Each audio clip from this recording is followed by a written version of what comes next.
अथ मंत्रपाठः।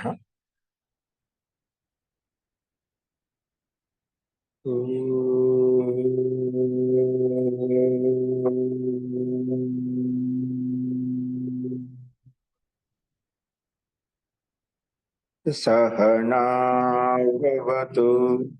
सहनौ भुनक्तु सह वीर्यं करवावहै तेजस्विनावधीतमस्तु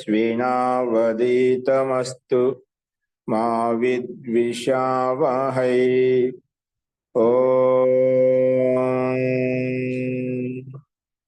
शांति शांति शांति।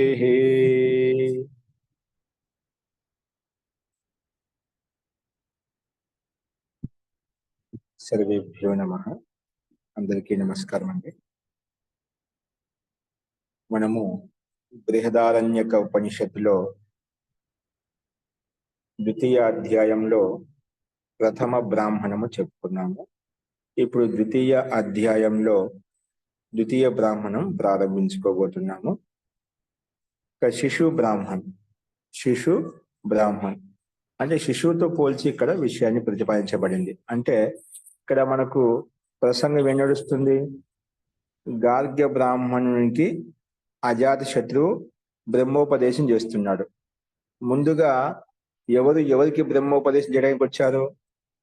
ముందుగా అయితే గార్గ్య బ్రాహ్మణుడే, గర్గ కులంలో ఉత్పన్న గార్గ్య బ్రాహ్మణుడే అజాత శత్రువుకు బ్రహ్మోపదేశం చేస్తా వచ్చాడు. కానీ ఆయనకు తెలిసిన విద్య అంతా చెప్పగానే ఇది పర్యాప్తం కాదు, దీనివల్ల ఆత్మ సాక్షాత్కారం, పరమాత్మ సాక్షాత్కారం కలగదు, ఇది బ్రహ్మకి సంపూర్ణ జ్ఞానం కాదు, సంపూర్ణ ఉపదేశం కాదు అని చెప్పినప్పుడు, అన్నిటికీ వాటిని ఖండించినప్పుడు అప్పుడు వినమ్ర భావంతో గార్గ్య బ్రాహ్మణే అయితే ఆ మిగిలిన ఉపదేశం ఏదైతే ఉందో నువ్వే నాకు గురువుగా ఉంటూ నాకు ఆ బ్రహ్మోపదేశాన్ని మిగిలిన అంశం చెప్పు అని చెప్పి నివేదించినప్పుడు అజాత శత్రు గార్గ్య బ్రాహ్మణికి ఉపదేశం చేస్తూ వస్తుంది. ఆ ప్రకారం మనం నడుస్తున్నాం. గతంలో మనం అదొక ఉపదేశమే చూస్తాం. మనం ఫస్ట్ ఇంతవరకు మనకు విషయం చెప్పుకున్నాం. ఇప్పుడు ఆ అజాతశత్రు కాశీ రాజు అనమాట. ఆ కాశీ రాజు అజాతశత్రు ఆ గాలికి ఉపదేశం చేస్తూ మళ్ళీ ఇంకా చెప్తున్నాడు. ఏం చెప్తున్నాడో అది మనం చూద్దాం. చూడండి. యోహా వై శిశు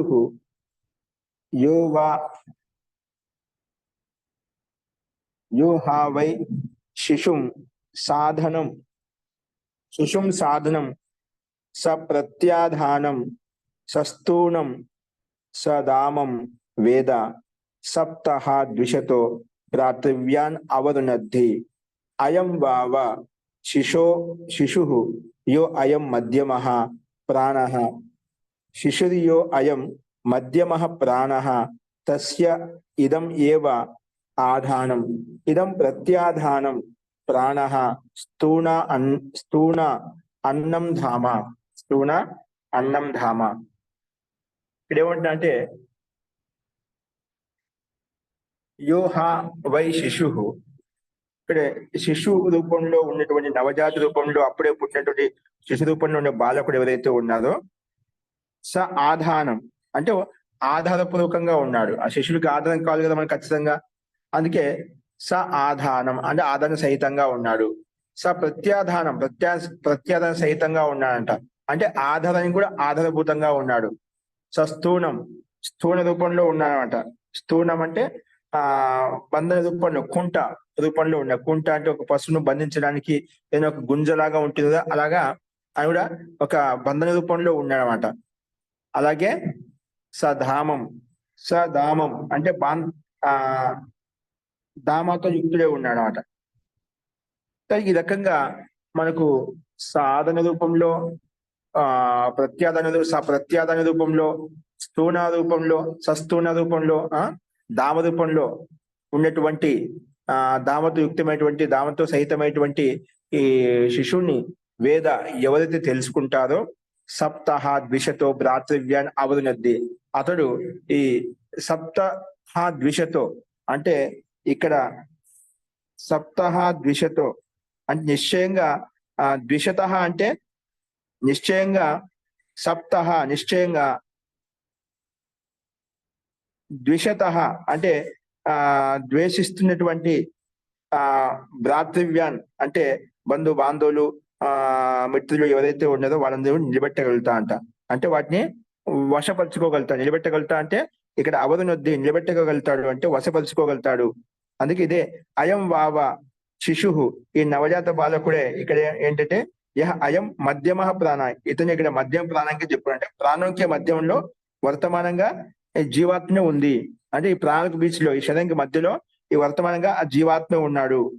తస్య ఇదం ఏవ, ఆ జీవాత్మకే శిశు ఆత్మక ఇదం ఏవ అంటే ఈ శరీరం ఏదైతే ఉందో ఆధానం ఆధారభూతంగా ఉంది. ఇదం ఇదే ప్రత్యాధానంగా ఉంది అంటే శరీర ఆధారం కూడా ఆధారభూతంగా ఉంది. అలాగే ప్రాణ శ్వాస ప్రశ్వాసమే జీవనానికి ఆధారభూతంగా ఉంది. స్థూణ ఒక గుంజలాగా ఉంది. అన్నం ధామ ఇవన్నీ కూడా అన్నం ధామ ఒక తాడు ఒక అన్నం ఇలాగా అన్ని కూడా అంటే పిండంలో ఉన్నటువంటి ఇవన్నీ కూడా ఆ జీవాత్మకు ఆధారభూతంగా ఉన్నాయి అనే భావంతో ఇక్కడ చెప్పబడినమాట.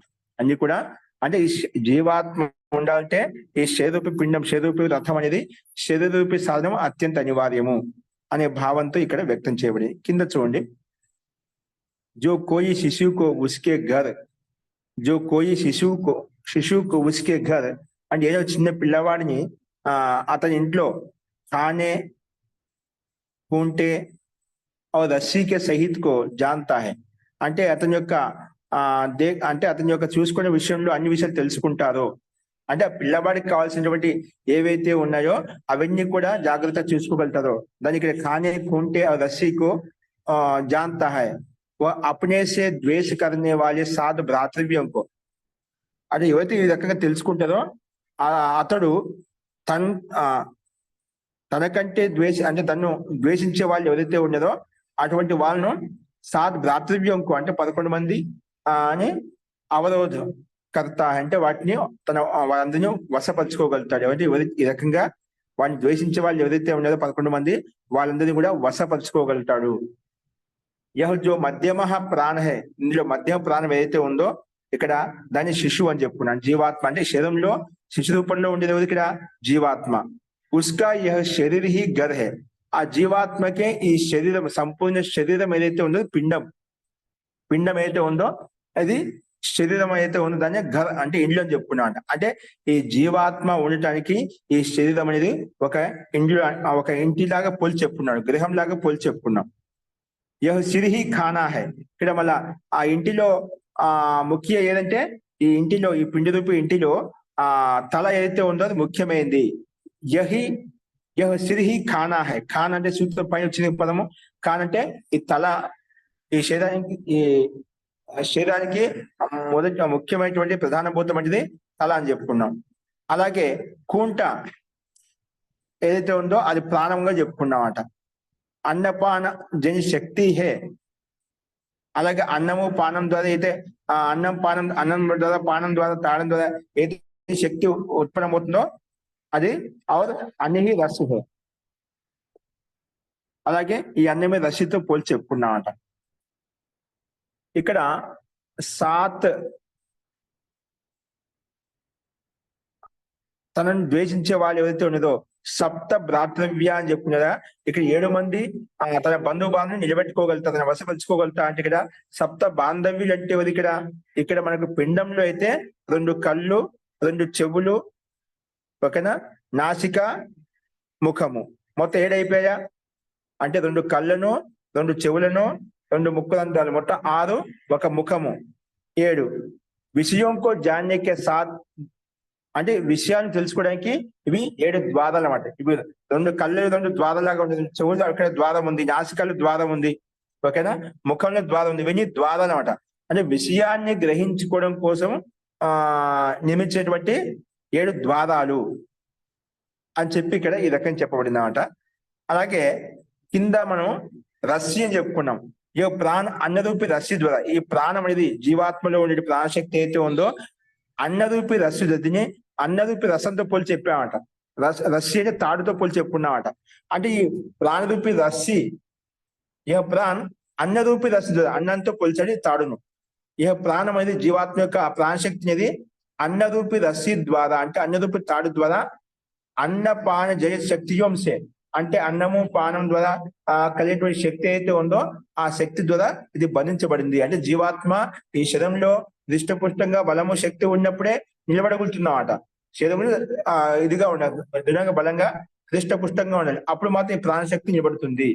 అందుకే అన్నపాన జయ శక్తి వంశే బంధావాయి, అన్నపానం ద్వారా ఉత్పన్నమైన శక్తి అయితే ఉందో దాంతో బంధించబడింది.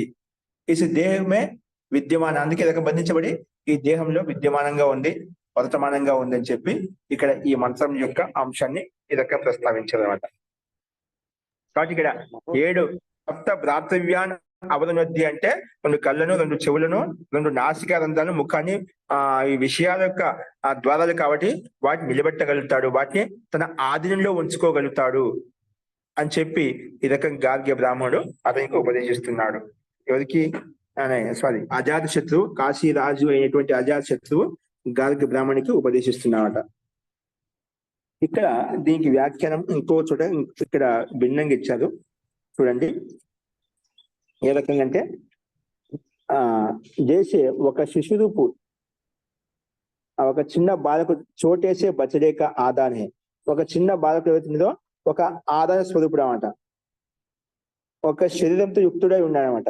జిస్మే ఒక టికా హువా అంటే ఈ శరీరంలో ఆ జీవాత్మ ఆధారపడి ఉంది, శరీరం మీదనే ఆధారపడి జీవాత్మ ఉండాలంటే శరీరం ఖచ్చితంగా ఉండాలన్నమాట.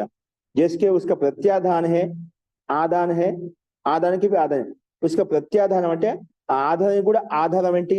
ఈ శరీరం అని చెప్పుకున్నాం. అంటే శరీర రూపి ఆధానంలో అంటే ఈ శరీరం ఒక ఆధానం అని చెప్పుకున్నాము. ఈ ఆధానంలో మళ్ళీ ఒక తల ప్రత్యాధానంగా ఉందంట, అక్కడ ఆధారపడి ఉంది. ఈ శరీరమే ఒక ఆధారం అనుకుంటే ఈ శరీర ఆధారంలో కూడా తల అనేది ఒక ఆధారభూతంగా ఆధారం కూడా ఆధారభూతంగా ఉంది. కాబట్టి శరీరం ఒక ఆధారం అయితే ప్రత్యాధానం అనేది ఒక దానికి తలగా చెప్పుకున్నాము. అలాగే జైసి ఉస్కి స్థూణ కుంట ఏదైతే ఉందో అది కుంటగా చెప్పుకున్నాను, అందులో అది బంధించబడింది అంట. అంటే ఈ శరీర రూపి ఈ శరీరంలో ఆ జీవాత్మ బంధించబడి ఉంది. और जैसे उसकी दाम है रस्सी है वैसे జీవాత్మ హి ఈ శిశు రూపు బచడా హై.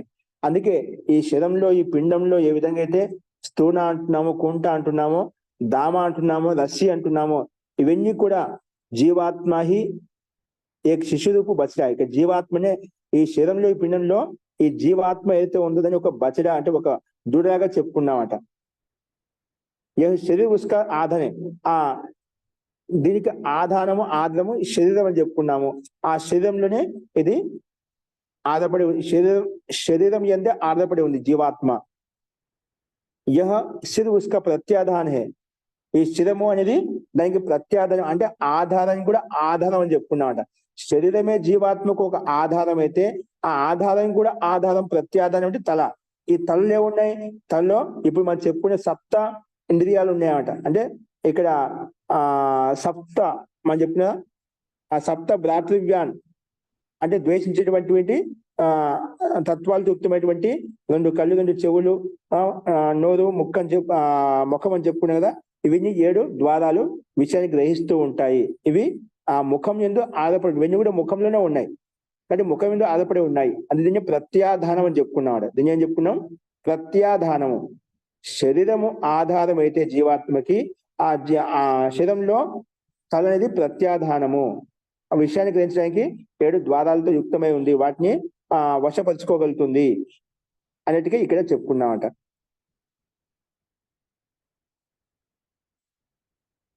ప్రాణని కుంటగా భావించాము. ఈ రకంగా కుంటను గుంజలాగా ఉంటుంది. ఏ విధంగా ఒక దూడను మనం ఒక గుంజ బాతి దాన్ని కట్టిపడేస్తాం ఎక్కడికి పోకుండా, అలాగే తన ఇంద్రియాల నుండి కూడా తన వశపరుచుకుని ఉంటుంది అన్నమాట ప్రాణం అనేది ముఖ్యంగా. అందుకే ఇక్కడ ప్రాణి బంధనంగా భావించామట. యహ అన్న ఉస్కి రస్సీ హై జిస్నే ఉసే బాందా హువా హై. ఇక్కడ అన్నం ద్వారానే శరీరం ఆధారపడి ఉందన్నమాట. ఎందుకంటే అన్నం ద్వారా కలిగే శక్తి ఏతుందో ఆ శక్తి ద్వారా హృష్టపుష్టంగా ఉన్నప్పుడే ఆ జీవాత్మ కూడా అక్కడ శాంతంగా ఉండగలుగుతుందన్నమాట.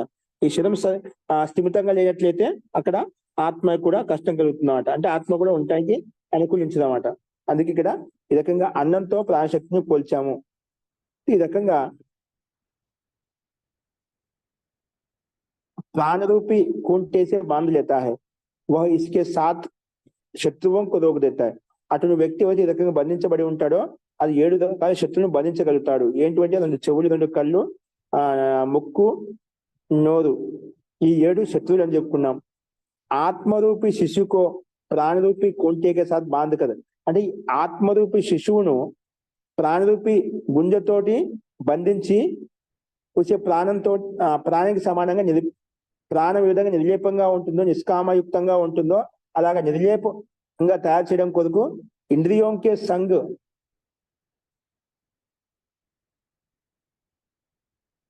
నిర్లేపంగా ఉండటానికి ఇంద్రియాలు ఏవైతే ఉన్నాయో మనకు జ్ఞాన పంచ కర్మేంద్రియాలు ఏవైతే ఉన్నాయో ఇంద్రియాలు సంఘ దోషం నుంచి, అంటే ఏ సాంగత్యం వల్ల దోషయుక్తం అవుతాయో, ఆ పాపయుక్తం అవుతాయో, అధర్మయుక్తం అవుతాయో వాటి నుంచి విముక్తి కలిగించాలి.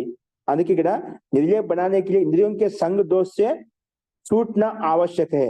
సంఘ దోషం చేత వీటిని తొలగించడం అత్యంత అనివార్యం అని చెప్పి ఇక్కడ ఈ మంత్రాంశంలో చెప్పబడింది. ముఖ్యంగా ఇదంతా ఈ రకంగా ఎక్కువ చెప్పబడి ఉంది. ఇక్కడ జీవాత్మకి శిశురూపి జీవాత్మ అంటే శిశుతో పోలి చెప్పుకుంటే ఆధారము వాటి ఇంద్రియాలతో, అంటే జీవాత్మ అనేది శరీరం యందు ఆధారపడి ఉంది, అందులో గతివిధి నడుస్తున్నాయి అనే భావంతో మనం చెప్పుకున్నాము. ఇందులో జీవాత్మ శరీరంలో ఉంటూ కూడా తన సప్త ప్రాణాలను, సప్త ఇంద్రియాలు ఏవైతే వాటిని వశపరుచుకుని ఉంటుంది. అలాగా ఈ రకంగా ఎవరు తెలుసుకుంటుందో అతను వీటిని జయించగలుగుతాడు, ఈ శక్తిని జయించగలుగుతాడు అనే భావనతో ఇక్కడ ఈ మంత్రాంశం 1వ మంత్రం చెప్పబడింది అన్నమాట. అస్తు 2వ మంత్రం ఏమంటున్నా అంటే, మహోదయ ఒక విషయం మహోదయ, ఇక్కడ మన ఇప్పుడు ఆవు యొక్క దూడని పోల్చి ఎందుకు చెప్పబడింది మహోదయ? ఏమైనా దాని మీద అవగాహన చెప్పగలరా మహోదయ? ఆవు దూడని శిశువు ఒక రకంగా ఏ రకంగా అయితే మనకు వత్స అనేది అన్య వాటి మీద ఆధారపడి ఉంటుందో, అలాగే జీవాత్మ కూడా అన్య ఈ ప్రాణము పంచ ప్రాణ ఇంద్రియాల మీద ఆధారపడి ఉంది. అది చెప్పడం ముఖ్య ఉద్దేశం అన్నమాట. అంటే ఆ రకంగా చెప్తూ పోలిస్తూ ఇక్కడ చెప్పబడింది. అంటే అన్నిటికీ ఆధారము, అంటే ఇక్కడ ఇతర ఇంద్రియాల మీద ఆధారపడి ఉన్నప్పుడు కూడా వాటిని చూసుకోవడానికి ఒక కర్త ఏ రకంగా ఆవశ్యకమో అలాగే పరమాత్మకి యొక్క ఆవశ్యకత అనేది అక్కడ ఉంటుంది. అది కూడా మనం ఇంక్లూడ్ చేసుకోవాలి, అండర్స్టూడ్ చేసుకోవాలన్నమాట.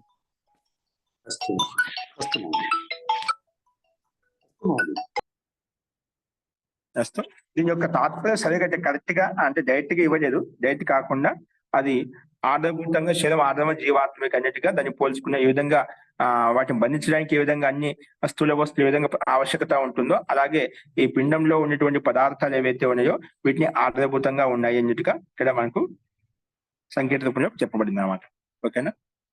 అస్తు మహోదయ, అస్తు మహోదయ. అంటే ఇప్పుడు ఆదాన్ ప్రత్యాదాన్ అన్నప్పుడు ఆదాన్ అంటే ఈ శరీరంలో ఉండడం, ఆ ప్రత్యాదాన్ అన్నప్పుడు మిగతా అన్ని దగ్గర ఉండవలసిన కూడా ఇక్కడ ఈ శిరస్సులో ఉన్నాయని ఉద్దేశం మహోదయ. అంతే, కేవలము అక్కడ మొత్తానికి ఆధారం శరీరం చెప్పుకున్నా, శరీరంలో కూడా శరీరం కూడా ఆధారము, ఆ ఆధారంలో కూడా ఆధారం అంటే ఈ తల అని చెప్పుకున్న తలలో ఇవన్నీ ఇంద్రియాలు ఉన్నాయి. ఆ ఇంద్రియాలు ఏవైతే సప్త ఇంద్రియాల గురించి చెప్పుకున్నారో అవి ప్రత్యాధానంగా ఉన్నాయి. అందులో ప్రాణము కుంట రూపంలో ఒక దూడని కట్టడానికి ఏదో కుంట విధంగా ప్రధానంగా ఉంటుందో అలాగే మనలో ప్రాణరూపి ఆధారం ప్రధానంగా ఉంది. ప్రాణశక్తి అనేది అత్యంత ముఖ్యంగా ఉంది. ఇక్కడ కోంట అంటే ఉద్దేశం ఏంటి మహోదయ? ఏంటండి కోంట అంటే ఏంటి అర్థం మహోదయ? కోంట శబ్దం పెడుతుంది. మీరు ఇప్పుడు కోంట అంటున్నారు కదా, కోంట దూడ కోంటలో అంటే ఇక్కడ కోంట అంటే కోట కాదు ఇది. కోంట అంటే బంధించడానికి ఒక గుంజ లాంటిది. ఆవులను దూడలను బంధించడానికి ఒక గుంజలాగా బాగుతాం మనం. అంటే ఒక రస్సి అంటున్నారు అంతే కదా? రస్సి కాదు, ఒక గుంజ. భూమిలో పాతి టైర్లు భూమిలో అంటే వేసి కొయ్య అక్కడ దాన్ని పట్టుకెళ్తారు. కొయ్య మహోదయ, కొయ్య కొయ్య కొయ్య అంటారు. కొయ్య దాన్ని కుంట అంటారు. దాన్ని కుంట కొయ్య. ఓకేనా? అస్తు అస్తు మహోదయ, ధన్యవాదాలు. క్షమ్యతాం మహోదయ. రెండోది చూడండి. తమేతాః సప్త క్షితయః ఉపతిష్టంతే తద్యాః ఇమాః అక్షన్ లోహిన్యః రాజయః తాభిః ఏనం రుద్రః అన్వాయత్తః అథ యాః అక్షన్ ఆపః తాభిః పర్జన్యః యా కనీనికా తయ ఆదిత్యః యత్ కృష్ణం తేన యత్ శుక్లం తేన ఇంద్రః అధరయా ఏనం వర్తన్య పృథివీ అన్వాయత్త ద్యౌః ఉత్తరయా న అస్య అన్నం క్షీయతే య ఏవం వేద. పృథివీ అన్వాయత్త ద్యౌః ఉత్తరయా న అస్య అన్నం క్షీయతే యః ఏవం వేద. ఈ రకంగా తెలుసుకుంటుందో అతనికి అన్నము క్షీణించదంట.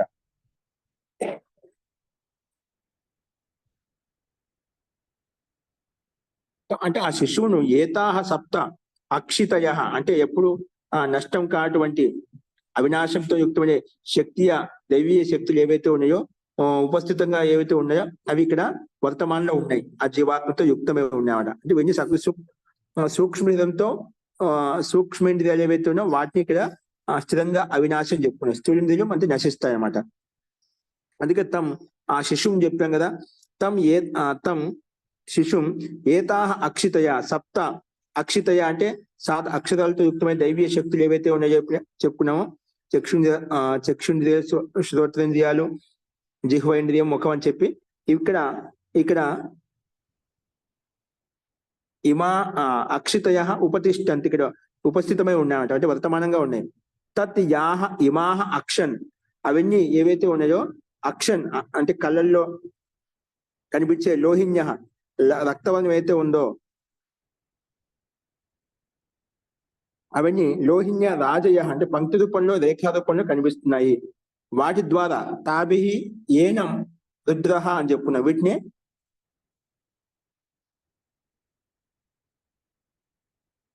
రుద్ర రూపంలో అన్వాయత్త అంటే రుద్ర రూపంలో అన్వాయత్తం అంటే అనుగతం చేసుకున్నాము. అథ యాహ అక్షన్ ఆపహ తాభి పర్జన్య అలాగే అక్షన్ కళ్ళల్లో కనిపించే జలం ఏదైతే ఉందో యా అక్షన్ ఆపహ తాభి వాటి ద్వారా పర్జన్య మేఘాలని చెప్పి మనం భావించాం ఇక్కడ. అలాగే యా కనేనిక పుతలి అయితే ఉందో అంటే మా కంటి లోపల కనిపించే పుతలి కనుగుడ్డు ఏదైతే ఉందో లోపలి భాగము తయా వాటి ద్వారా ఆదిత్య సూర్యదేవతగా మనం భావించుకున్నాము.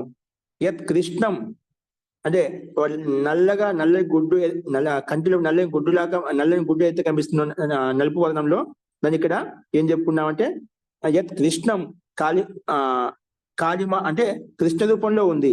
తేన అగ్ని దాని ద్వారా మనకు తేజం అన్ని రూపాలు కనిపిస్తుంది, అందుకే తేజ అని చెప్పుకున్నాం. తేన అగ్ని రూపం తేజ రూపం కనిపిస్తుంటుంది. తేన అగ్ని యత్ శుక్లం అలాగే శ్వేతవర్ణం అయితే చుట్టూ దాన్ని ఆవరించి నల్లని కనుగుడ్డుని ఆవరించి శ్వేతవర్ణం ఏదైతే ఉందో కంటి లోపల యత్ శుక్లం శ్వేతవర్ణం ఏదైతే ఉందో తేన ఇంద్రుడు అధరయ అక్కడ ఇంద్రుని పోల్చి చెప్పుకున్నాము. అలాగే అధరయ అంటే కింది భాగంలో ఏనం వర్తన్య పళ్ళ కంటే పై భాగం కింది భాగాలు ఏవైతే ఉన్నాయో మన కనురెప్పలు అంటాం కదా అవిని ఏనం వర్తన్య అంటే పలక్ చేత అంటే రెప్ప చేత పృథివీం అన్వాయత్త అక్కడ పృథివీని అన్వాయత్త అంటే అనుగతంగా ఉపస్థితమై ఉంది. ద్యౌహు ఉత్తరయ అంటే ఉపది లోకం దీవలోకం అయితే ఉందో నా అస్య అన్నం క్షేతే నహి ఇష్క ఏవం వేద నా అస్య అన్నం క్షీయతే ఏవం వేద. అంటే ఈ స్వరూపాన్ని ఈ రకంగా అర్థం చేసుకున్నట్లయితే అతనికి అన్నం క్షీణించదు. అంటే ఇక్కడ చూడండి భాష్యంలో ఇక్కడ ఏమంటున్నా అంటే ఉస్కా 7 అక్షితీయ మన 7 ద్వారాలు ఏవైతే చెప్పుకున్నామో నాశ్ నా హోనే వాలి శక్తియా, అవి ఎప్పుడు నాశనం కావంట, అంటే నష్టం క్షీణించవన్నమాట. స్తవనకారితి హే, అంటే నిరంతరంగా స్తవిస్తూనే ఉంటాయి, నిరంతరంగా గతిశీలంగానే ఉంటాయి అన్నమాట. ఉన్మేసే జో ఏక నేత్రమే లాల్ లా రేఖాయ హై, ఒక నేత్రంలో మనలో 7 చెప్పుదా, కళ్ళు, చెవులు, ముక్కు, నోరు అని చెప్పుకున్నాం మనం 7. అందులో నేత్రంలో ఎరుపు వర్ణంలో ఉండే రేఖలు ఏవైతే ఉన్నాయో, ఉన్హీకే ద్వారా రుద్రు ఇస్ మధ్య ప్రాణికే అనుగత హే, ఆ వాటి ద్వారానే ఆ రుద్రుడు అంటే ఈ మధ్య ప్రాణంలో ఉన్నటువంటి అనుగతమైనటువంటి ఉనికి ద్వారా రుద్రు ఇసు మధ్య ప్రాణికి అనుగతే. ఇక రుద్రు యొక్క స్వరూపం ఏదైతే ఉందో అది ఈ ప్రాణానికి మధ్యలో అనుగతంగా ఉన్నాడంట. అవును, నేత్ర మీద జో జల్ హే, ఆ నేత్రంలో కనిపించే జలం ఏదైతే ఉందో, కంటి లోపల కనిపించే నీరు ఏదైతే ఉందో, ఉస్కే ద్వారా మేఘ అనుగతే, వాటి ద్వారా మేఘం అనేది అనుగతంగా ఉండాలి అక్కడ. అంటే పిండంలో బ్రహ్మాండం యొక్క తత్వాన్ని ఇక్కడ ప్రదర్శిస్తున్నామంట. జో దర్శన శక్తి హే ఉస్కే ద్వారా ఆదిత్య అనుగత హే, అంట్లో కళ్ళ చూడటానికి ఏ శక్తి మనకు కనిపిస్తుందో వాటి ద్వారా ఆదిత్యుడు దాన్ని అనుసరిస్తున్నాడు, అనుగతంగా ఉన్నాడు. అవును, ఇంకా జో కాళిమా హే, కంటి లోపల ఉండే కాళిమా నల్లని రూపం ఏదైతే ఉందో, ఉస్కే ద్వారా అగ్ని అనుగతంగా ఉంది, అగ్ని అనుసరిస్తూ ఉంది. అలాగే జో శుక్లత హై, శుక్లత శ్వేతవర్ణం ఏదైతే ఉందో వాటి ద్వారా ఇంద్రుడు అనుగతంగా ఉన్నాడు. అలాగే నీచేకి పలక్ ద్వారా కంటి యొక్క కింది రెప్ప ద్వారా పృథివీ అనుగతంగా ఉంది. ఏవం అలాగే పై రెప్ప ద్వారా, కంటి రెప్ప ద్వారా, పంటి రెప్ప ద్వారా ద్యూలోకం అనుగతంగా ఉంది. అంటే కింది రెప్పను పృథ్వీలోకంతో పోల్చి చెప్పాడు, పై రెప్పను ద్యూలోకంతో పోల్చి చెప్పాడు, అనుగతంగా ఉంది. కాబట్టి వీటిని ఈ రకంగా అంటే కంటిలో ఉండే తత్వాన్ని ఏమేమి ఉన్నాయి అనే చెప్పి ఆ విషయాన్ని జో ఇస్ ప్రకార్ జాంతా హై ఉస్కా అన్న క్షీణ్ నహీ హోతా, అటువంటి వ్యక్తికి ఈ రకంగా తెలుసుకుంటాడో అతనికి అన్నం ఎప్పుడు కూడా క్షీణించదు, ఎప్పుడు ఎల్లప్పుడూ పుష్కలంగా ఉంటుంది అన్నట్టుగా ఇక్కడ ఈ రకంగా భావించాడు. అంటే ఒక తత్వాన్ని కంటి లోపల ఉన్నవి ఎప్పుడు 7 అక్షతులు ఏవైతే ఉన్నాయో, 7 ద్వారాలు ఏవైతే ఉన్నాయో ఎప్పుడు క్షీణించవు. అందులో ఒకటి నేత్రంలో ఉన్నటువంటి క్రియాకలాపాలు చూసినట్లయితే ఇవన్నీ ఒకదాని ఒకటి అనుగతంగా ఉన్నాయి. అందులో ఏవి అనుగతంగా ఉన్నాయంటే మనం చెప్పుకున్నాము, రుద్రుడు అనుగతంగా ఉన్నాడు, అటు జలం అనుగతంగా ఉంది, మేఘం అనుగతంగా ఉంది, సూర్యుడికి ఆదిత్యుడు అనుగతంగా ఉన్నాడు, కాళిమ అనేది అనుగతంగా ఉంది, ఈ రకంగా అగ్ని అనుగతంగా ఉంది, శుక్లమ అనుగతంగా ఉంది. ఇవన్నీ కూడా ఒకదానికొకటి అనుగతంగా ఉన్నాయి. కాబట్టి అటువంటి వ్యక్తి ఈ రకంగా వాటి యథార్థ యొక్క స్వరూపాన్ని తెలుసుకొని స్తుతించినట్లయితే అటువంటి వ్యక్తికి అన్నం యొక్క స్థితి అనేది పర్యాప్తంగా ఉంటుంది. అన్నం ఎప్పుడు నా అస్య అన్నం క్షీయతే ఏవం వేద అని చెప్పి ఈ 2వ మంత్రం యొక్క అంశంలో ఈ రకంగా ప్రస్తావించబడింది. అలా చెప్తూ మళ్ళీ 3వ మంత్రంలో ఏమంటున్నా అంటే చూడండి, తదేశ శ్లోకో భవతి అర్వాక్ బిలః చమసః ఊర్ధ్వబుధ్నః తస్మిన్ యశః నిహితం విశ్వరూపం తస్య ఆసత ఋషయః సప్త తీరే వాక్ వాణి, అంటే సప్త తీరే వాక్ అష్టమి బ్రహ్మణ సంవిధాన ఇది అర్వాక్ బిలః చమసః ఊర్ధ్వబుధ్నః ఇది ఇదం తత్ శిరః ఏషః హి అర్వాక్.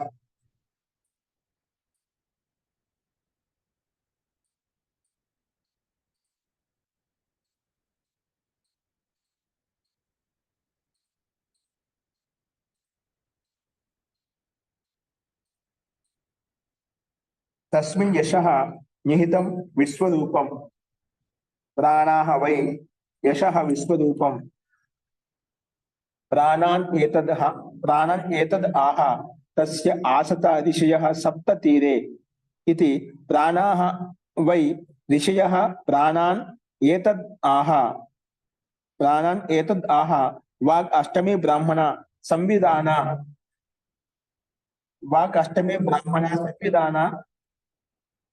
వాగ్హి అష్టమి బ్రహ్మణ, వాగేవ అష్టమి బ్రాహ్మణ సంవిత్తే. వాగ్హి అష్టమి బ్రహ్మణ సంవిత్తే. సంవిత్తే అంటే సమ్యక్ విధ జ్ఞాన, సమ్యక్ జ్ఞానం, సమ్యక్ యథార్థంగా తెలుసుకోగలుగుతుంది, యథార్థంగా అర్థం చేసుకోగలుగుతుంది. సమ్యక్ జ్ఞాన్ సమ్యక్ జ్ఞాన్ని చెప్పగలుగుతుంది అన్నట్టుగా ఇక్కడ ఈ అంశంలో చెప్పబడింది. చూడండి, ఇక్కడ మనం పైన చెప్పినటువంటి విషయాన్ని ఆర్డర్ చేసుకుని అదే విషయంలోనే ఏష శ్లోకా భవతి, ఆ విషయంలోనే శ్లోకము కంటిన్యూ చెప్పుకుంటున్నాట. అధవాగ్ బిలహ అంటే కింది వైపు నుండి బిలం అంటే ఛిద్రము, ముఖం అయితే ఉండవు. ఇక్కడ బిలం అంటే ఛిద్రం అంట, ఛిద్రం అంటే ముఖం అట. ముఖంలో ఛిద్రం ఉంది విశాలంగా. అలాగా అధవాగ్ బిలహ చమసహ,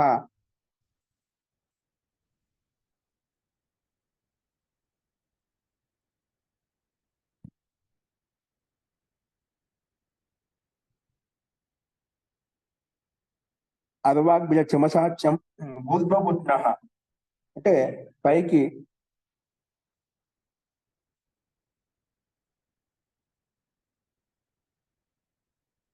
పై వైపున జడ పదార్థం ఉపరికి ఊర్ధ్వబుధ్నః,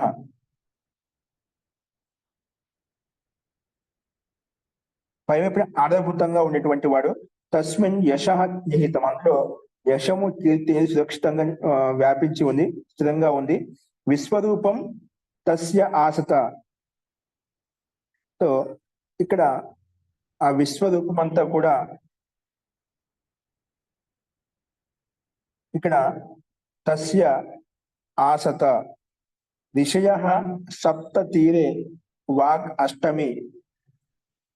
ఋషయః అంటే ఇక్కడ ద్రష్ట అంటే జ్ఞానం పొందినటువంటి ఋషిముడులు ఏదైతుందో, ఈ సప్త సంఖ్య ఏదైతే మనకు కనిపిస్తుందో, తీరే వాక్ అంటే ఇనారే అంటే కొన భాగంలో, వాక్ అష్టమి అంటే 8వ స్థానంలో, బ్రహ్మ అంటే బ్రహ్మజ్ఞానంతో, సంవిధాన అంటే సమ్యక్ జ్ఞానం, సంవిధాన ఇది అంటే సమ్యక్ జ్ఞానం చేయిస్తున్నా అంట. సమ్యక్ అంటే యథార్థ బుద్ధిని బోధిస్తుంది.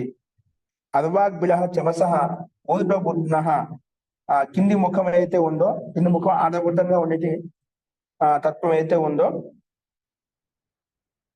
ఇదం తత్ శిరః ఏష హై అధవాగ్ బుధ్నః తస్మిన్ యశః నిహితం విశ్వరూపం. అలాగే ప్రాణాహ వై యః విశ్వరూపం, ప్రాణాన్ ఏతద్ ఆహ తస్య ఆసత ఋషయః సప్త తీరే ఇది. ప్రాణాహ వై ఋషయః, ప్రాణాహ వై ప్రాణి ఋషితో పోల్చి చెప్పుకున్నాం. ప్రాణాహ వై ఋషయః, ప్రాణాన్ ఏతదః, ఆ ప్రాణ అంటే ఇంద్రియాల యొక్క విషయంలో, ఏతద్ ఆహ అంటే ఈ విషయం, ఈ వాక్యం చెప్పబడింది ఏంటంటే వాక్ అష్టమి బ్రాహ్మణ సంవిధాన. వాక్ అది 8వ స్థానంలో ఉండే బ్రాహ్మణ సంవిధాన.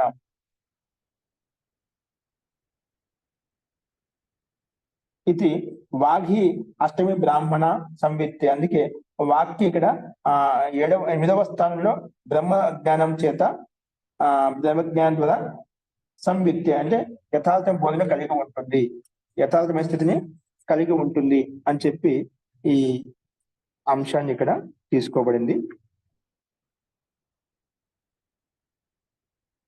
చూడండి ఇక్కడ ఏముంటున్నా అంటే, ఒకసారి మా భాష చూసినట్లయితే, इस विषय में यह मंत्र है, यह श्लोक है ఏంటంటే చమస్, చమస్ నీచే కి ఓర్ ఛిద్ర వాలా है. చమచ్ అనేది కింది వైపు ఛిద్రంతో యుక్తమై ఉంటుందంట. ఇంకా మూల్ ఊపర్ और ఊఠా हुआ है అంటే మూలం అనేది పైన కొంచెం ఎత్తుగా ఉన్నతంగా ఉంటుందన్నమాట. ఉస్మే అందులో విశ్వరూప్ యశ్ నిహితే, ఆ ఉన్నతంగా ఉన్నటువంటి భాగం అయితే ఉందో అందులో విశ్వరూప్ యశ్ నిహితే, విశ్వరూపంలో యశస్సు అనేది నిహితమై ఉంది. ఉస్కే కినారే పర్, ఆ చమస్ యొక్క కినారా కొన భాగంలో ఉందంట. 7 ఋషిగణ్ అంటే 7 ఋషిగణులు మరియు వేదం ద్వారా సంవాద కరనే వాలి ఆ 8వి వాక్ రైతే. అలాగే వేదంతో సంవాదం చేసేటువంటి 8వది ఆ వాక్ అక్కడ విద్యమానంగా ఉంటుందంట. అంటే ఆ ఏడుగురు ఋషులతోటి ఆ వేదికే ద్వారా సంవాదం కలిగిన వేదం ద్వారా సంవాదం చేసేటువంటి వాక్ సింగ్స్లో 8వది అంటున్నాం ఇక్కడ. ఆటవి వాణి రహితి అంటే వాక్ ఇక్కడ విద్యమానంగా ఉంటుంది.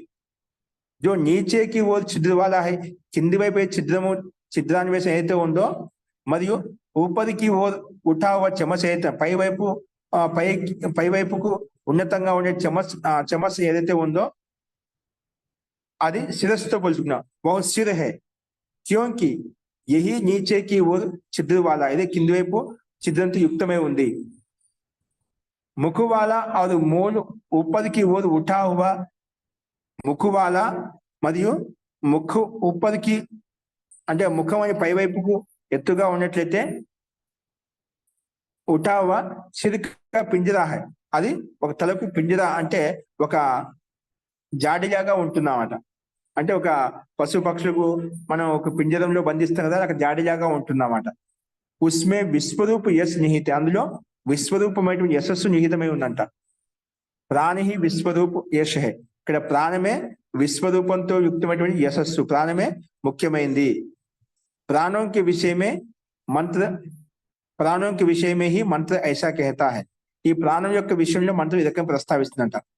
ఉస్కి కినారే పర్ 7 ఋషికి రహతే, అంటే ఆ ఒక కొన భాగంలో 7 ఋషులు ఉంటారు. ఇక్కడ 7 ఋషులు ఉంటారంటే ఇక్కడ ఇంద్రియాలన్నీ కూడా ఒక్కొక్క ఋషితో పోల్చి చెప్పుకున్నాడు. ఇంద్రియాహి ఋషి హే, ఆ ఇంద్రియ యొక్క విషయంలో మంత్రం ఏం చెప్తుందంటే 8వది అది వాక్.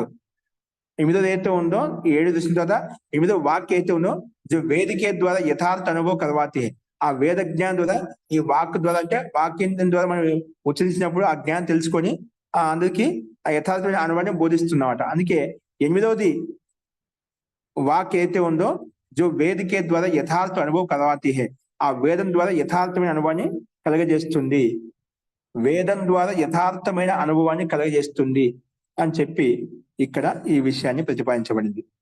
ఫస్ట్ ఇక్కడ ఈ విషయం ఏ రకంగా చెప్తున్నా అనేది కొంచెం జటిలంగానే ఉంది ఇక్కడ విషయము.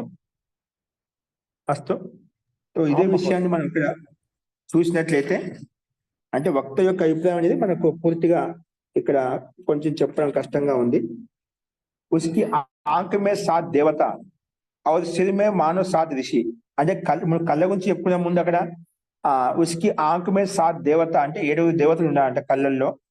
और सिर में मानो 7 ऋषि ఆ విరాజితే హే, ఆ కళ్ళల్లో 7 ఋషులు విద్యమానంగా ఉన్నారంట.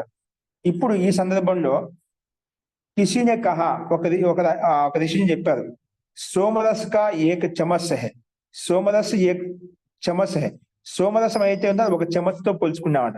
సోమరసం అనేది ఎంత అమృతం లాగా ఉంటుంది, రసాన్ని పిండి ఒక జడబుట్టి యొక్క రసాన్ని పిండి తీగ యొక్క రసాన్ని పిండి ఒక స్పూన్ లో పెట్టుకుని తాపుతూ ఉంటాం యజమాని ఏదైతే ఉన్నదో. సోమరస్ కా ఏక్ చమస్ హే, బర్తన్ హే ఏక్ చమస్ హే, బర్తన్ హే ఇస్కా ముహ్ నీచే కో హే, వాడి యొక్క బర్తన్ అయితే ఉందో వాడి యొక్క ముఖం కింది వైపు ఉంటుందన్నమాట. తల ఊపర్కో, తల అనేది పై వైపు ఉంటుంది, తల ఊపర్కో హే, ఇస్మే హర్ ప్రకార కా యశ్ బదా హువా హై, ఇందులో అన్ని రకాలుగా యశస్సునిది వ్యాపించి ఉంది, కీర్తించబడి ఉంది, నిండి ఉంది. ఇందులో అన్ని రకాలతో యుక్తమైన యశస్సు నిండి ఉంది, వ్యాపించి ఉంది. ఇస్ చమస్కే కినారే 7 ఋషి బయటే, ఈ చమస్కి కినారా కొన భాగంలో 8 మంది ఋషులు కూర్చున్నారంట. అందులో 7 మంది ఋషులు కూర్చున్నారు. 8వ స్థానంలో వాణి బి వహా బయటి కూర్చొని ఉందంట. బ్రహ్మక బఖాన్ కరహి, ఇక్కడ వాక్ ఆ బ్రహ్మ యొక్క తత్వాన్ని ఉల్లేఖిస్తుంది, వ్యాఖ్యానం చేస్తూ ఉంది. ఈ ఉక్తిక అభిప్రాయం ఏ హై, అంటే ఈ సూత్రం పైన చెప్పిన మొత్తం ఉక్తి వచనానికి అభిప్రాయం ఏమిటంటే నీచే ముహువాల చమస్ సిరిహి హే, అంటే కింది వైపు ముఖంతో యుక్తమైన చమస్ అయితే ఉందో అది శిరస్సు హీ హే, అంటే తలతో పోల్చుకున్నాము. కోపిడి కా ఊపర్ కా ఇస్సా హే, మన తలలో ఉండే కోపిడి అయితే ఉందో అది పై భాగం అంతా కూడా చమస్సు యొక్క తల భాగం చెప్పుకున్నాం, పై భాగం చెప్పుకున్నాం. నీచేకి ఇస్సా ఉస్కా ముఖం అని చెప్పుకున్నాం, కింది భాగం అంతా దానికి ముఖం అని చెప్పుకున్నాం. ఇందులో అన్ని రకాలతో యుక్తమైనటువంటి యశస్సు వ్యాపించి ఉంది, నిండి ఉంది. ఇస్కా అభిప్రాయ్ జీవన్ శక్తి సే, కాబట్టి ఇదంతా అభిప్రాయం ఏం చెప్పంటే జీవనం యొక్క శక్తితో యుక్తమై ఉంది, జీవనం యొక్క శక్తితో ఇది యుక్తమై ఉంది. అందుకే ఇస్కా అభిప్రాయం జీవన శక్తి యుక్తమై ఉంది. इसके किनारे बैठे 7 ऋषियों से అభిప్రాయ దో ఆంక్, ఈ కినార కొన భాగంలో 7 ఋషులు కూర్చున్నారు ఏదైతే ఉన్నదో వాటి యొక్క అభిప్రాయం ఎందుకంటే ఏమిటంటే 2 కళ్ళు, 2 చెవులు, 2 ముక్కు రంధ్రములు, 1 నాలుకతో యుక్తమై ఉన్నట అని దీన్ని 7 ఋషులు అని చెప్పుకుంటే ఈ రకంగా మన పిండంలో ఉండేటువంటి అవయాలను పోల్చి చెప్పుకున్నామట. అంటే అలాగా మహాంతమైనటువంటి ఋషులతో పోల్చి చెప్పుకున్నాం. ఈ 7 ऋषियों में అంటే ఇప్పుడు మనం చెప్పిన ఇంద్రియాలు ఏవైతే ఉన్నాయో ఈ 7 ऋषियों से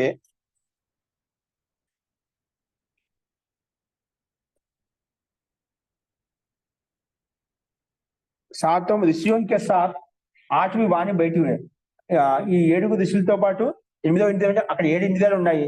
ఆ 7 ఇంద్రియాలతో పాటు 8వ ఇంద్రియం ఏముంది ఇక్కడ 8वीं వాక్ అనేది విద్యమానంగా ఉంది. 8वीं బయటి హుయి హై जो ब्रह्म ज्ञान को घोषणा कर रही है. 8వ స్థానంలో ఉన్నటువంటి వాక్ ఇంద్రియం అయితే ఉందో ఆ బ్రహ్మ యొక్క జ్ఞానాన్ని ఉపదేశిస్తుంది, ఉద్ఘోషిస్తుంది. దీన్నే సహస్రార్ బ్రహ్మలోకం అని కూడా అంటే సహస్రార్ అందం అంటుంది తనలో, దీన్నే సహస్రార్ బ్రహ్మలోకం అని కూడా అంటాము అని చెప్పి ఇక్కడ ఈ అంశం తీసుకోబడింది.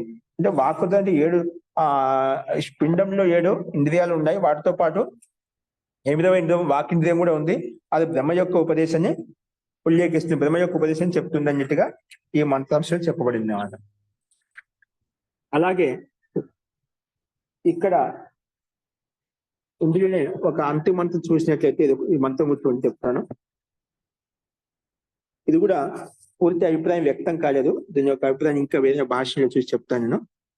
అలాగే ఇమౌ ఏవ గౌతమ భరద్వాజౌ అయం ఏవ గౌతమః అయం భరద్వాజః ఇమౌ ఏవ విశ్వామిత్ర జమదగ్ని అయం ఏవ విశ్వామిత్రః అయం జమదగ్నిః ఇమౌ ఏవ వశిష్ఠ కశ్యపౌ ఇమౌ ఏవ వశిష్ఠ కశ్యపౌ అయం ఏవ వశిష్ఠః అయం కశ్యపః వాగ్ ఏవ అత్రిః వాగ్ ఏవ అత్రిః వాచాహి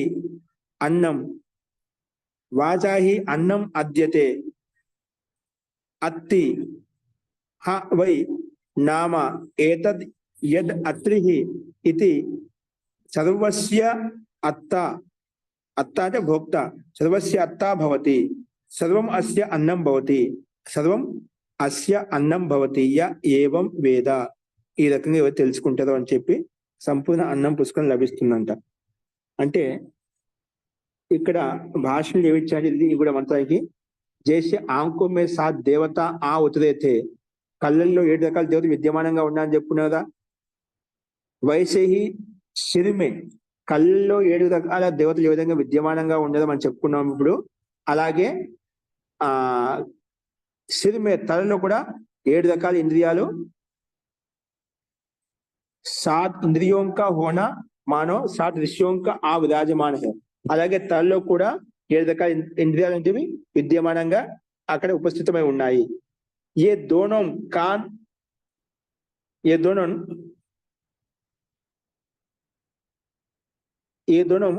కాన్ అంటే గౌతమ మరియు భరద్వాజ ఋషి. ఈ 2 చెవులు ఏవైతే ఉన్నాయో ఒకటి గౌతమ ఋషి, ఒకటి భరద్వాజ ఋషి పోలి చెప్పుకున్నామట. అక్కడ కళ్ళల్లో 7 రకాల దేవతలు విద్యమానంగా ఉన్నారు, విరాజమానంగా ఉన్నారు అని చెప్పుకున్నాం. ఆ 7 ఇంద్రియాలతో పాటు వాగింద్రియం కూడా విద్యమానంగా ఉందాము చెప్పుకున్నామట. ఇప్పుడు 2 చెవులు ఏవైతే ఉన్నాయో ఏ దోనం కాన్ 2 చెవులు ఏవైతే ఉన్నాయో గౌతమ మరియు భరద్వాజ ఋషి. నేను గౌతమ ఋషి భరద్వాజ ఋషి అంట. 2 చెవులు ఒక ఋషితో పోలి చెప్పుకున్నాం.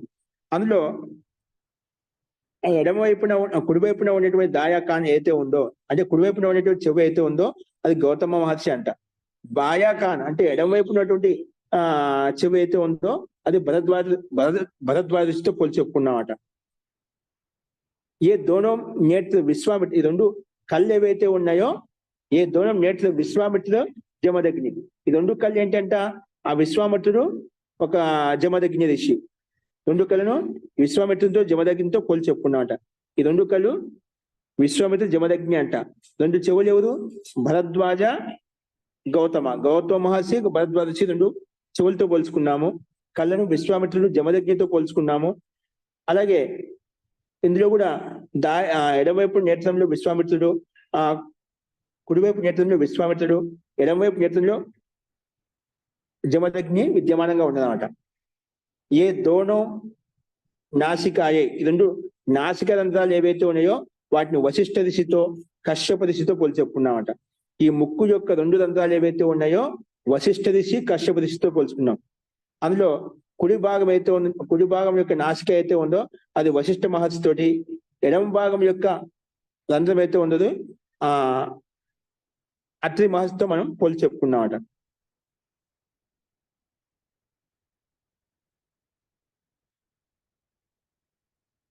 కుడివైపులో ఉండే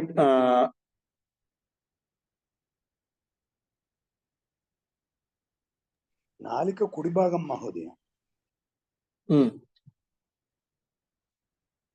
నాసికాయ వశిష్ఠ కశ్యపం చెప్పుకున్నాము. అలాగే దాయి నాసికాయ వశిష్ఠ ఋషితుడు, బాయి నాసిక రంధ్రం అయితే ఉందో కశ్యప ఋషితో పోల్చుకున్నాము. అస్తు. అలాగే వాక్ ఏదైతే ఉందో మన గేడు ఇంద్రియాల్లో వాగింద్రియ అత్రి ఋషితో పోల్చుకున్నాం. వాక్కును అత్రి ఋషితో పోల్చుకున్నామట. ఎందుకంటే వాణిస్య అన్న ఖాయ జాతాయి, వాక్కు ద్వారా అంటే ఇక్కడ వాక్ అంటే ముఖం ద్వారా అన్నం తినబడుతుంది కాబట్టి అవును. అత్తిసే బంతా హై. అలాగే అత్రి శబ్దం కూడా అత్తి శబ్దంతోనే తయారవుతుందంట. జో ఖాతా హై వహు అత్రి హే. జో తింటున్నదో వాళ్ళు ఇక్కడ అత్రి శబ్దం చెప్పుకున్నామట. జో అధభక్షణ ధాతు అండి. జీ అత్తిదా అనేది అధభక్షణ ధాతు అవుతుంది, అందుకే భక్షణతో పోల్చి చెప్పుకున్నామట. జో ఖాతా హే వో అత్రి హే, తినబడుతున్నది అత్రి అని చెప్పుకున్నామట. అధభక్షణ ధాతు చేయబడింది కాబట్టి అలాగా పోల్చి చెప్పుకున్నాం. జో ఇస్ రహస్య కో జానతా హై वो सब पदार्थों को అన్ని की तरह भोगता है. కాబట్టి ఈ రకమైనటువంటి సప్త ఇంద్రియాల్లో ఉన్నటువంటి అలాగే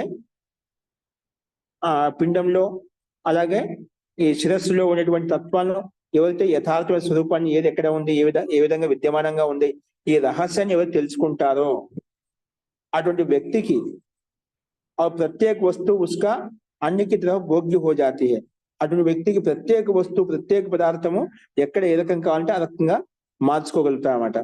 అందుకే ప్రత్యేక వస్తువుకి అన్నికి అన్నానికి సమానంగా అది భోజించబడుతుంది, తీసుకోబడుతుంది, గ్రహించబడుతుంది అన్నట్టుగా ఈ 14వ అంశంలో ఈ రకంగా 7 ఋషులను 7 ఇంద్రియాలను ఇక్కడ వశిష్ఠ జమదగ్ని ఋషితోటి అలాగే గౌతమ భరద్వాజ ఋషితోటి అలాగే వాక్కును అత్రి మహర్షితోటి ఈ రకంగా రకరకాలుగా మనం విషయాన్ని ప్రస్తావించుకున్నమాట. అంటే ఈ రకంగా వాటితో పోల్చి ఆ విషయతత్వాన్ని తెలుసుకోవాలనే ఉద్దేశంతో ఇక్కడ ఉల్లేఖించబడినమాట. అదే విషయం ఇక్కడ ఏ దోనం కా రెండు చెవులు ఏవైతే ఉన్నాయి గౌతమ భరద్వాజ హే, ఏ దాయా కాన్ హి గౌతమ. దాయా అంటే కుడి కన్ను ఏదైతే ఉందో కుడి చెవు ఏదైతే ఉందో అక్కడ గౌతమ మహర్షి అంట. అవును. దుసరా బాయా కాన్ భరద్వాజ హే, భారద్వాజ హే. ఎడమ చెవు ఏదైతే ఉందో ఇక్కడ భారద్వాజ ఋషి ఉన్నాడనమాట. యహ దోనో నేత్ర హి విశ్వామిత్ర హే. ఈ రెండు నేత్రాలు ఇక్కడ విశ్వామిత్రునితో పోల్చి చెప్పుకున్నామట. యహ దోనో నేత్ర హి విశ్వామిత్ర. ఈ రెండు కళ్ళే ఇక్కడ విశ్వామిత్రునితో పోల్చుకున్నాం, జమదగ్నితో పోల్చుకున్నాం. దాయ నేత్ర ఇక్కడ కుడి కన్య అయితే ఉంది విశ్వామిత్రుడు, ఎడమ కన్య అయితే ఉందో జమదగ్ని అని చెప్పుకున్నాం. ఏ దోనో నాసిక రంధ్రాలు ఏవైతే ఉన్నాయో వశిష్ఠ మహర్షి కశ్యప మహర్షితో పోల్చుకున్నాము. ఈ దాయ కుడివైపున ముక్కు అనేది వశిష్ఠుని తోటి, ఎడమ వైపు ఉన్నది కాశ్యప ఋషితో పోల్చి చెప్పుకున్నాము. అలాగే తర్వాత వాణిహి అత్రిహే. ఇక్కడ వాగింద్రియం ఏమైతుందో అత్రి మహర్షితో పోల్చి చెప్పుకున్నాము. క్యూంకి వాణిహి సే వాక్ ద్వారానే వాణిహి సే హి అన్ను భక్షణ కియా జాతా హై. వాక్ ద్వారానే అన్నం భక్షణ చేయబడుతుంది కాబట్టి జిసే అత్రి కేతే హై, దీన్ని అత్రి అని చెప్పి చెప్పుకుంటామంట. ఉస్కి నిశ్చయ్ అత్తి నామ వాలా హి హై. దీని యొక్క నిశ్చయం ఇది అత్తి నామంతో యుక్తమై ఉంటుందంట. కానీ ఈ రకంగా ఈ విషయం అయితే తెలుసుకుంటారో అతనికి అన్ని రకాలుగా భోక్తృత్వము అని కలుగుతుంది. హర్ వస్తువు ఇసుక అన్నం హో జాతి, అతనికి ప్రత్యేక పదార్థం అతనికి అన్నంతో యుక్తం అవుతుంది అని చెప్పి ఇక్కడ ఈ అంశంలో ఈ రెండవ బ్రాహ్మణులు ఈ రకంగా చెప్పబడింది. కానీ ఈ రకంగా ఇది ద్వితీయం బ్రాహ్మణం ఇక్కడ మనకు పరిసమాప్తం అవుతుంది. కానీ ఈ 4 మంత్రాలు ఇచ్చారు, కానీ 4 మంత్రాల్లో ఇక్కడ కేవలం మనం అంటే 4 మంత్రాల్లో కూడా సప్త ఇంద్రియాలు ఏవైతే ఉన్నాయో వాటిని ఆదనం, ప్రత్యాదానము, అలాగే ప్రాణం కింద మనం పోల్చి చెప్పుకున్నాం. పిండంలో ఒకసారి, అలాగే బ్రహ్మాండంలో కూడా పోల్చి చెప్పు. ఈ మంత్రంలో మనకు ఆ బ్రహ్మాండంలో ఉండే తత్వాలను ఇక్కడ పిండంలో చూపించామంట. అలాగే ఋషి మాసతో పోల్చి చెప్పుకున్నాం. అంటే ఈ రకంగా ఈ విధంగా ఈ విషయాల యొక్క అంటే మన కళల్లో ఉండేటువంటి చెవులో ఉండే తత్వాలు యథార్థంగా ఏ రకంగా గతివి తెలుస్తున్నాయో వాటి యథార్థంగా మనం గమనించినట్లయితే ఆ రకమైన జ్ఞానం మనకు ఉత్పన్నం అవుతుంది. ఇవన్నీ కూడా సంకేత రూపంలో మనకి ఇవ్వబడ్డామంట. ఈ రకంగా పోల్చుకున్నామంట. అంటే ఇవన్నీ కూడా ఆ ఋషితో పోల్చుకున్నదే వాళ్ళు ఆ విషయం మీద ఆ రకంగా యథార్థమైన దృష్టి, ధారణ, ధ్యాన, సమాధితో యుక్తమై ఉండి చూశారు కాబట్టి వాటిని యథార్థ స్వరూపం తెలుసుకోగలిగేలా. దాని ద్వారా వాటి ద్వారా వాటికి ఆ స్వరూపం యొక్క స్థితి అయితే ఉందో యథార్థంగా తెలుస్తున్నమాట. ఆ విషయాన్ని ఇక్కడ మనకు ఈ రెండవ బ్రాహ్మణులు మనం చెప్పుకున్నాము. అస్తు. కాబట్టి ఇక్కడ కూడా మనకి ఏ రకంగా కేవలము అంటే మన ఇంద్రియ పిండంలో ఉండేటువంటి తత్వాలు ఏవైతే ఉన్నాయో ఆ ఋషిజంతో యుక్తమై ఉన్నాయి. ప్రత్యేక ఇంద్రియము ఒక తత్వంతో యుక్తమైంది, ఒక జ్ఞానంతో యుక్తమై ఉంది. అంటే ఋషులంతా జ్ఞాన వివేకవంతులు కదా. అలాగా ఇక పిండంలో ఉండే తత్వాలు ఏవైతే మన శరీరంలో ఉండే అవయవాలు ఏవైతే ఉన్నాయో, పిండంలో ఉండే అవయవాల శరీరంలో ఏ విధంగా ప్రభావం చూపుతుందో వాటి యొక్క తత్వం మీద ఇక్కడ విచారించాలి, వాటిని తెలుసుకోవాలనే ఉద్దేశంతో ఈ రకంగా ఒక దృష్టాంత మాధ్యంతో ఈ రకంగా లఘు మాధ్యంతో మనకి ఇక్కడ విషయ ప్రస్తావన చేయబడింది అన్నమాట. మహోదయ, ఈ విషయం కొంచెం కఠినంగానే ఉంది మహోదయ అర్థం చేసుకోవడానికి. ఇప్పుడు ఏంటంటే చెప్పండి. ఈ విషయం అర్థం చేసుకోవడానికి కొంచెం కఠినంగానే ఉంది. ఇప్పుడు ముక్కు తాలూకా 2 నాసికలను చూపించి మనకి ఇది వశిష్ఠుడు, ఇది కశ్యపుడు అని చెప్తున్నారంటే ఆ వాటితో చేసే క్రియాకలాపాలన్నీ మనం ఇప్పుడు వాణిని అత్రి అంటున్నాడంటే ఆ క్రియాకలాపాలన్నీ మనం ఆ ఉద్దేశం మైండ్ లో పెట్టుకుంటూ చేయాలి అన్న తాత్పర్యమా మహోదయ ఇక్కడ? పిండంలో ఉన్న తత్వాల మీద ఒక్కొక్క తత్వం ఒక్కొక్క దాంతో యుక్తమైంది. ప్రతి పదార్థానికి, ప్రతి అవయవానికి, ప్రతి ఇంద్రియానికి ఒక విషయ సత్తా ఉందన్నమాట. ఆ సత్తా విషయం యథార్థం తెలుసుకున్నట్లయితే ఇప్పుడు ఋషితో పోల్చి చెప్పుకున్నా అంటే ఏంటి, అలా ఆ శ్రవణేంద్రియం ద్వారా, నేత్రేంద్రియం ద్వారా, అలాగే ప్రాణేంద్రియం ద్వారా ఇట్లాంటి తత్వం మీద విశేషమైన దృష్టి ఉంచి వాళ్ళు అదొక తత్వాన్ని పొందుకుని యథార్థమైన స్వరూపం తెలుసుకున్నారు. అలాగే వాటిని పోల్చుతున్నా అంటే ఆ రకమైన జ్ఞానం వారికి, పరిజ్ఞానం వారికి ఉంది. అలాగా మనం కూడా ఈ పిండంలో ఉండే పదార్థాలు ఎందుకు, అవయవాలు ఎందుకు మన దృష్టి ఉంచినట్లయితే ఆ రకమైన శక్తి మనలో ఉత్పన్నం అవుతుంది, వాటి యొక్క యథార్థ స్వరూపం తెలుసుకోగలుగుతాము అని ఇక్కడ ఆ రకమైన భావంతో వ్యక్తం చేయబడింది. అటువంటి వ్యక్తికి అందుకే సకలం సర్వస్య ఆయత్తా భవతి, సర్వస్య అన్నం భవతి ఏవం వేద అంటే అన్ని రకాల సామాగ్రి మనం ముందు చెప్తున్నాం. ఎవరికి రకంగా మన తత్వంలో ఉండేటువంటి పదార్థం తెలుసుకున్నట్లయితే సంపూర్ణంగా మనకు కలుగుతున్నాడు. ఇప్పుడు మనం చూస్తున్నాం కదండి, చాలా మంది మనం ఇలా కూర్చొని కళ్ళు మూసుకొని కూర్చుంటే ఏమవుతుందంటే మనకు ఎలాగ వస్తుంది, మనకు ఆహార పదార్థాలు ఇవన్నీ ఏం లేదు, నువ్వు కూర్చో. సర్వస్య అన్నం భవతి ఏవం వేద, ముందు మా పిండంలో తత్వాన్ని, బ్రహ్మాండ తత్వాల గురించి నువ్వు తెలుసుకోవడానికి ప్రయత్నం చేస్తుంది. లీనమైతేనా సకలం సమృద్ధి నీకు నీ కాలం ముందు ఉంటుందన్నమాట, నీ చుట్టూ ఉంటుందన్నమాట. అదే సహజంగా సిద్ధిస్తుందన్నమాట. ఆ రకంగా వ్యవస్థ అనేది పరమాత్మ యొక్క మాధ్యతకి ఇంట్లో సాత్విక అనేది పెరిగే కొద్దీ ఆటోమేటిక్ గా అవన్నీ కూడా సకల భోగ సామాగ్రి నీకు సహజంగా లభిస్తుంటుంది. ఆ విద్య ద్వారా అన్ని పుష్కలంగా లభిస్తాయంట. ఆ జ్ఞానం యథార్థంగా తెలుసుకున్నట్లయితే అన్ని కూడా సిద్ధిస్తాయి. కాబట్టి ఆ రకమైన తత్వాన్ని ఇక్కడ మన అంటే పిండంలో ఉండే పదార్థాన్ని సూక్ష్మంగా మీరు అడుగుతుంటారు కదా, ఎలా చేయాలంటే, ఏ విధంగా చేయాలంటే ఒక్కొక్క తత్వం ఇప్పుడు ఆ కంటి విషయం చెప్పిన ఆ కంటి రెప్పలు కాంచి కంట్లో ఉండే కనుగుడ్డు, ఆ కనుగుడ్డు చుట్టూ ఉండే శ్వేత వస్త్రము, ఇవన్నీ కూడా మనం చెప్పుకుంటూ వచ్చామంట. అలాగా మనం ఒక తత్వం మీద చింతనం చేయడం మొదలు పెట్టామంటే అందులో ఎంతవరకు ఉంది, ఏ విధంగా ఉంది, ఎలా పనిచేస్తుంది, ఇలాగా ఒక్కొక్క తత్వం మీద మనం ముందుకు వెళ్తూ ఉన్నట్లయితే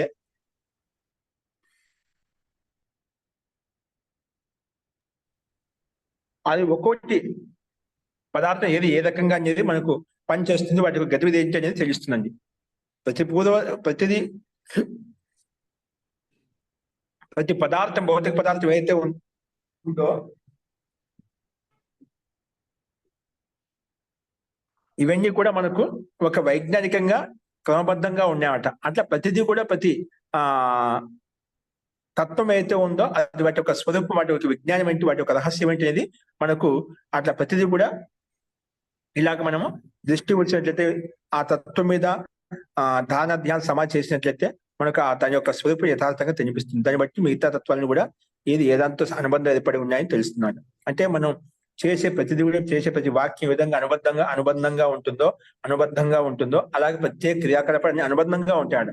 అంటే అన్ని స్వతంత్రంగా ఉండవు, ప్రతిదీ కూడా దానికి ఏదో కారణం ఉంటున్నాడు. అలాగే ఈ తత్వాల మీద మనం తెలుసుకున్నట్లయితే అప్పుడు ఆ బ్రహ్మాండంలో ఉన్న తత్వాలు, పిండంలో ఉన్న తత్వాలు ఏ రకంగా ఉదయం కూడా ఆదాన పూర్ణంగా ఉన్నాయి, ఉదయం కూడా ఆధారభూతంగా ఉన్నాయి, ఉదయం పరస్పర ఒకదాని కూడా పరస్పరంగా సంపన్నం చేసుకునే విధంగా ఉన్నాయి. ఇవన్నీ కూడా మనకు వాటి తత్వాల మీద యథార్థమైనటువంటి జ్ఞానం అనేది విశిష్టమైన ప్రక్రియ ద్వారా, ప్రయోగం ద్వారా మనం తెలుసుకోవడమే ఇక్కడ ముఖ్య ఉద్దేశంగా సంకేత రూపంలో మనకు చెప్పబడుతున్నాం. ఆ రకంగా ఋషులతో పోల్చినాడు. ఋషులు ఆ రకంగా వాళ్ళు వైజ్ఞానిక పొందారు కాబట్టి, విజ్ఞానం పొందారు కాబట్టి వాళ్ళు మనకు ఆ సంకేతాన్ని ఇక్కడ మనకు శ్లోకాలను చెప్పబడుతుంది. ఇప్పుడు వేద కాదండి, మనకు వేద మంత్రాలు కూడా అన్ని సంకేతాలు ఉంటాయి. ఆ సంకేతం అంటే రహస్యం అంతా ఉంది. ఇప్పుడు చూడండి, ఆ వేదాన్ని అర్థం చేసుకుని 4 బ్రాహ్మణాలు, వేదాన్ని అర్థం చేసుకుని 4 ఉపవేదాలు, మన వేదాన్ని అర్థం చేసుకుని షడంగాలు, ఓకేనా, ఉపాంగాలు, ఇవన్నీ ఆ వేదంలో మనకు అలాంటి వ్యాఖ్యానం లేదన్నమాట. ఇంత రహస్యాన్ని బయట తీశారంటే ఆ సంకేతం మనకు ఇంకా కొంచెం సూక్ష్మత అనేది మనలో వచ్చినట్లయితే ఇక్కడ ఋషి యొక్క అభిప్రాయం ఏంటి, ఈ బ్రాహ్మణ గ్రంథం యొక్క వాక్యం యొక్క అభిప్రాయం ఏంటి, మంత్రం యొక్క అభిప్రాయం ఏంటి మనకు తెలుస్తున్నాడు. ఇది మనం ఎందుకంటే మనం స్థూలంగా ఉన్నాం కాబట్టి ఇక్కడ ఆ 2 చెవులను ఈ రకంగా భరద్వాజ ఋషితోటి, గౌతమ ఋషితోటి, విశ్వామిత్రుడితోటి కళ్ళను విశ్వామిత్రుడు అగ్ని జమదగ్నితోటి పోల్చినట్టు వాళ్ళు ఏ రకంగా వాళ్ళు చేశారో వాటిని ఆ ఋషులను ఉల్లేఖిస్తూ వారి యొక్క ప్రయత్నాన్ని ఇక్కడ మనకు ఆ సంకేతం తీసుకొస్తున్నమాట. మనం కూడా అలా చేసినట్లయితే అలాంటి తత్వాన్ని వాళ్ళు ఏ విధంగా పొంది వాళ్ళు ముక్తిని, మోక్షంలో ఆనందంతో యుక్తమై ఉన్నారో, మోక్షాన్ని పొంది ఉన్నారో అలా కూడా మనం ఆ ఆత్మతత్వాన్ని, పరమాత్మత్వాన్ని తెలుసుకోవచ్చు. అటువంటి వ్యక్తి సకలం సమృద్ధి లభిస్తుంది, పుష్కలంగా లభిస్తున్న భావంతో ఇక్కడ ఈ 2వ గ్రామం చెప్పబడింది. దీని యొక్క సారాంశం ఇంకా ఎక్కడైనా ఏమైనా చెప్పబడి ఉంటేనే మన రేపు ఒకసారి చెప్తాను, సారాంశంగా చెప్తాను. అస్తు ఓకే అండి. ఇంకొక 2వ బ్రాహ్మణం చూద్దాం, మిగతా 3వ బ్రాహ్మణం మరి చూద్దాం. అస్తు ఈ సంకేతంలో సంకేతమే పూర్తిగా అలాగే ఉంది. మనకు ఇలా పోల్చుకోవడం అంటే ఎందుకు పోల్చాం, అలా పోల్చిన దాంట్లో మనం ఏ తత్వం మీద చేయాలి అది కూడా మనకు స్పష్టంగా ఇవ్వలేదు ఇక్కడ. ఓకేనా, అది ఇంకేమైనా ఈ తత్వం మీద, ఈ సూత్రాల మీద ఏమైనా సూక్ష్మంగా వ్యాఖ్యానం చేసి ఉంటే అది మనం చూద్దాం. ధన్యవాదాలు మహోదయ. ధన్యవాదాలు. మంత్రపాఠ.